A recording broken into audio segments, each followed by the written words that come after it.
Good morning. मैं doctor Jainendra Kumar, assistant professor, department of anthropology, Jain college Dhurwa से हूँ। आज हम लोग सेमेस्टर वन के C1 पेपर से यूनिट 3 में विवाह से संबंधित जनजातीय विवाह के प्रकारों को देखेंगे। भारत में जनजातीय समाज में पाए जाने वाले विवाह के प्रकार निम्नलिखित हैं, जैसे क्रय विवाह। जनजातियों में पत्नी प्राप्त करने या विवाह साथी चुनने का सर्वाधिक महत्वपूर्ण एवं प्रचलित तरीका क्रय विवाह है, जिसे हिंदू शास्त्र के अनुसार आसुर विवाह भी कहा गया है। इस प्रकार के विवाह में विवाह से इच्छुक लड़के लड़की के माता पिता कुछ वधु मूल्य देकर विवाह करते हैं, अतः इसके बिना विवाह नहीं हो सकता। रॉबर्ट लॉबी के अनुसार कन्या शुल्क कन्या का मूल्य नहीं वरन उसकी उपयोगिता का प्रतीक है और कन्या को देने से माता पिता की हुई क्षतिपूर्ति है। कुछ जातियों में फिर भी विवाह के समय दहेज देने की प्रथा है। यह प्रथा भारतीय जनजातियों में विशेषता संथाल, हो, उरांव, खड़िया, गोंड, कुकी तथा भील आदि में पाई जाती है। जनजातीय समाजों में विवाह के दूसरा प्रकार सेवा विवाह है। वस्तुतः सेवा विवाह क्रय विवाह का एक रूप है, जिसके अंतर्गत विवाह करने से पूर्व युवक को अपनी भावी ससुराल में रहकर सेवा प्रदान करनी पड़ती है। और कुछ जनजातियों में विवाह के उपरांत वर तब तक पत्नी को घर नहीं ले जा सकते जब तक वह आवश्यक वधु मूल्य के बदले कुछ दिनों तक सास ससुर को अपनी सेवा प्रदान नहीं कर देता। कोमांचे इंडियनों में इसका एक अन्य रूप देखने को मिलता है, जिसके अंतर्गत भावी दामाद से प्रत्यक्ष कोई सेवा की मांग नहीं की जाती, परंतु दामाद से यह आशा की जाती है कि वह भावी सास को प्रतिदिन शिकार भेजता रहेगा, जिससे विवाह की संभावनाएं आप से आप बढ़ जाती है।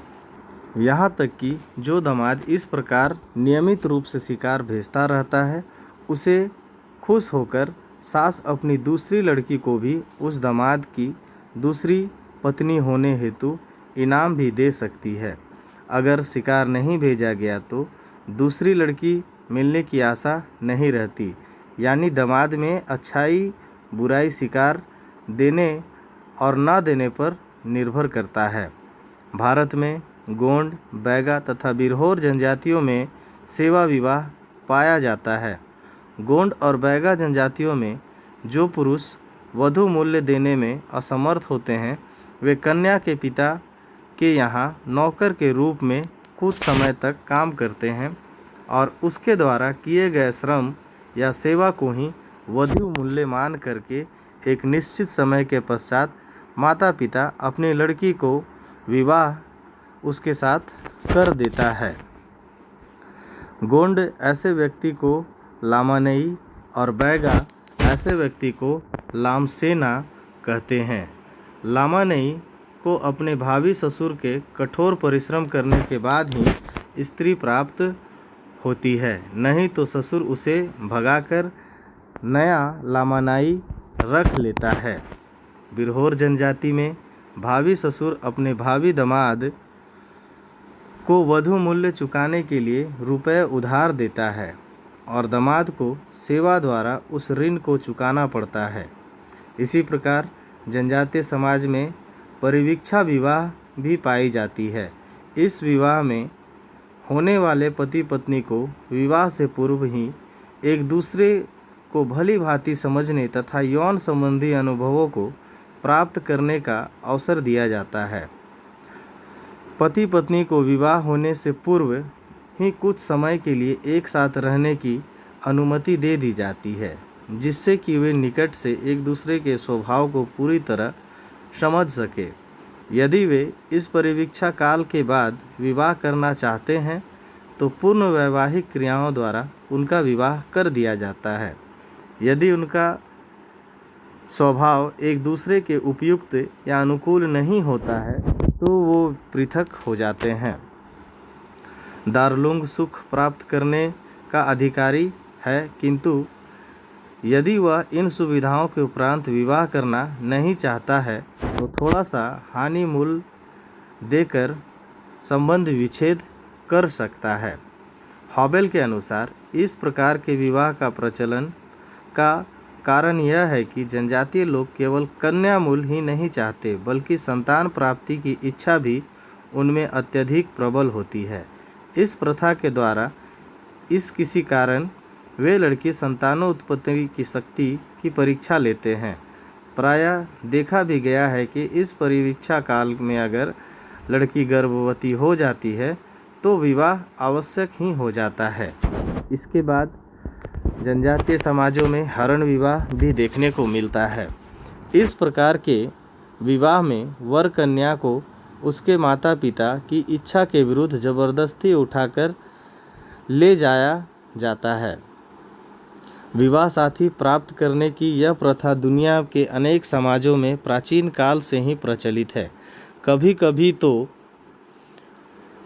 कन्या के हरणकर्ता वर को वधू के सब रिश्तेदार घेर कर मारपीट प्रारंभ कर देते हैं। यदि मार खाते हुए भी वह अपनी वधू को अपना कब्जा जमाए रखने में सफल हो तो विवाह हेतु उसे उपयुक्त मान लिया जाता है और दोनों का विवाह यथारीति कर दिया जाता है। परंतु वर के असफल हो जाने पर उसे वधू से हाथ धोना पड़ता है। कहीं कहीं एक ही लड़की के प्रेमी प्रतिद्वंद्वियों के बीच मल्ल युद्ध होता है और जो जीत जाता है वह लड़की से विवाह करने का हकदार हो जाता है, चाहे वह विवाहित ही क्यों ना हो। भारत के जनजातीय समाजों में इस प्रकार के निम्नांकित दो रूप प्रचलित हैं। पहला शारीरिक हरण और दूसरा संस्कारात्मक या विधिवत हरण। शारीरिक हरण अधिकांश वास्तविक न होकर अभिनयात्मक ही होता है। इसमें लड़का अपने साथियों के साथ वास्तविक रूप में लड़की पर आक्रमण करके या लड़की के गांव में आक्रमण कर लड़की को हर कर ले जाता है। सरकारी नियंत्रण के कारण यह हरण केवल नाम मात्र का होता है। गौंड जनजाति में तो कभी कभी माता पिता स्वयं लड़की के ममेरे या फुफेरे भाई से अपनी लड़की को हर कर ले जाने की प्रार्थना करती है और उस हालत में हरण का केवल एक नाटक मात्र ही खेल देखा जाता है। इसी प्रकार जनजातीय समाजों में परस्पर सहमति तथा अथवा सहपलायन विवाह भी देखा जाता है। परस्पर सहमति विवाह भारतीय जनजातियों में विवाह साथी प्राप्त करने का पांचवा प्रमुख उपाय पारस्परिक सहमति और सहपलायन विवाह प्रथा है, जिसे प्राचीन हिंदू शास्त्रों में गंधर्व विवाह कहा जाता है। झारखंड के हो जनजाति लोगों में राजी खुशी विवाह कहलाता है। इस प्रकार के विवाह में कन्या अपनी सहमति से युवक के साथ भागकर तब तक नहीं लौटती जब तक कि माता पिता विवाह के लिए स्वीकार नहीं कर लेते। संभवतः इसमें कन्या शुल्क नहीं दिया जाता। संक्षेप में वर वधू की सहमति और प्रसन्नता होने वाला विवाह ही परस्पर सहमति तथा सहपलायन विवाह कहलाता है। इस प्रकार के विवाह में किसी प्रकार का सामाजिक संस्कार नहीं किया जाता और वधू मूल्य ही दिया जाता है। राजस्थान की भील जनजाति में यदि एक लड़का अपनी गोत्र की लड़की से प्रेम करने लगता है तो वह अपनी प्रेमिका को किसी दूर स्थान पर भगा ले जाता है, क्योंकि अपने ही गोत्र में किसी लड़की से विवाह सामाजिक नियमों के अनुसार निषिद्ध होता है।